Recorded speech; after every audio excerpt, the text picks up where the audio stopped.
Salut tout le monde et bienvenue à votre deuxième tutoriel JavaScript. Alors dans ce tutoriel, je vais vous parler de quelque chose appelé commentaire. Alors si vous êtes familier avec HTML, tu sais très bien ce que c'est qu'un commentaire. Par contre, si tu ne sais pas, un commentaire est fondamentalement une ligne de texte ou une ligne de code que le navigateur ignore complètement. Alors, tu veux laisser un commentaire, pourquoi tu veux les laisser et pourquoi ils sont utiles. Bien, un commentaire est comme un post-it, comme un rappel te disant de faire quelque chose, comme peut-être utiliser une ligne de texte ou ajouter quelque chose d'autre à votre page web. Ça va être une ligne que le navigateur ignore. Il est juste là pour que le programmeur ou quiconque qui a créé la page web peut suivre ce qui se passe plus facilement. Alors, allez-y, avant d'ajouter un commentaire avec JavaScript, allez taper / et là, écrivez votre commentaire. Alors, tu peux écrire ce que tu veux. Par exemple, je vais mettre JavaScript. On est là.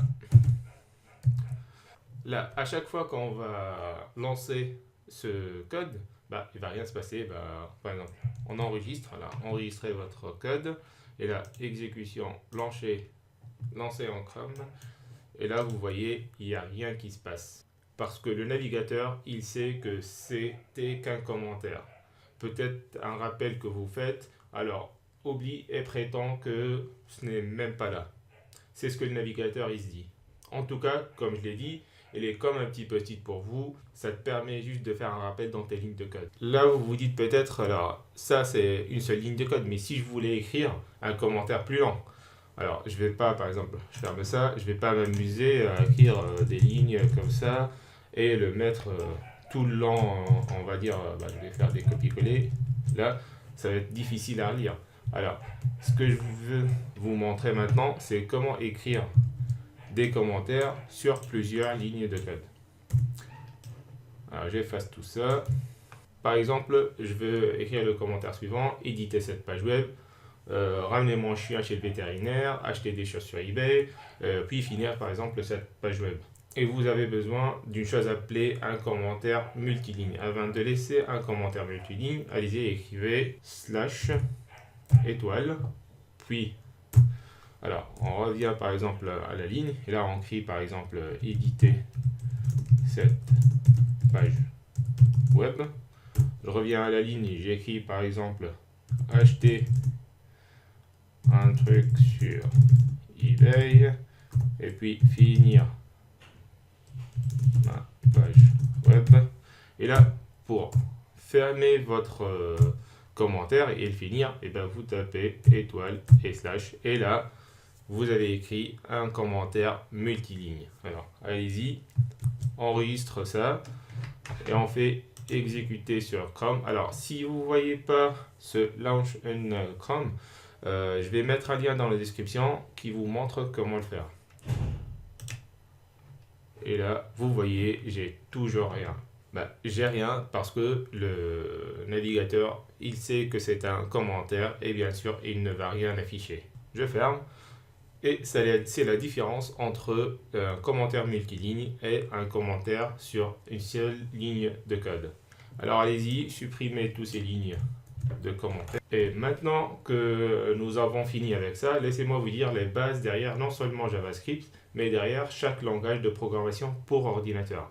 Alors, un programme informatique, il va juste suivre les instructions. Par exemple, si tu veux dire à ton ami comment faire un sandwich au fromage et au blanc de poulet, tu vas dire la première étape, sortir le pain, numéro 2, mettre le fromage sur un morceau, numéro 3, mettre le blanc de poulet sur le fromage, et l'étape numéro 4, mettre le deuxième bout de pain, et enfin, le mettre dans ta bouche. C'est comme ça qu'un programme va suivre les instructions étape par étape. Alors, chaque instruction est appelée une déclaration. Maintenant, chaque déclaration va se terminer par un point-virgule. Nous avons déjà vu l'une de ces déclarations ici, et c'est comment imprimer des choses sur l'écran. Et c'est comme ça. Alors, suivez-moi, document,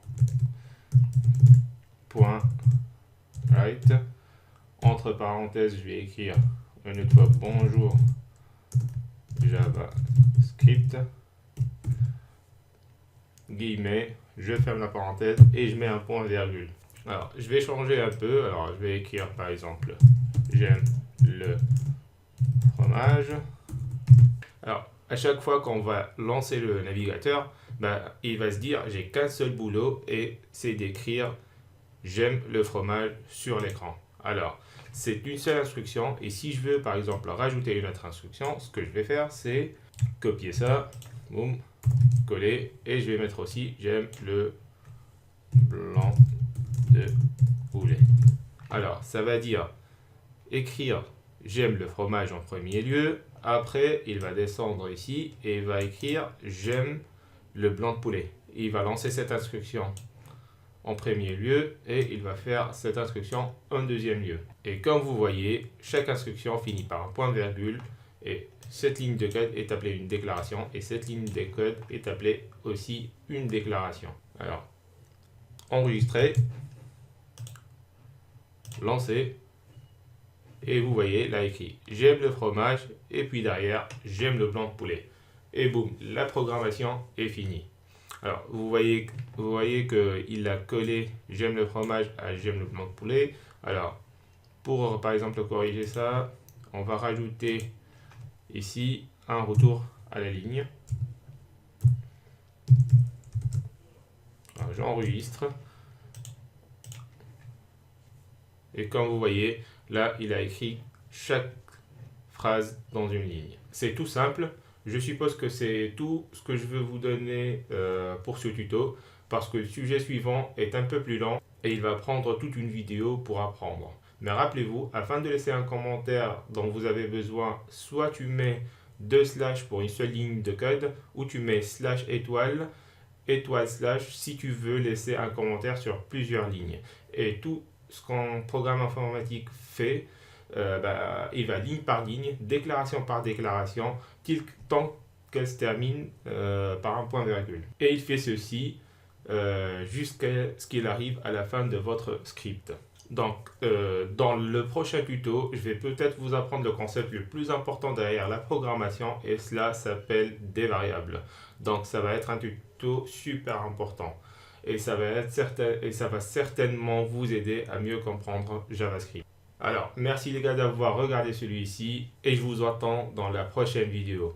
Au revoir.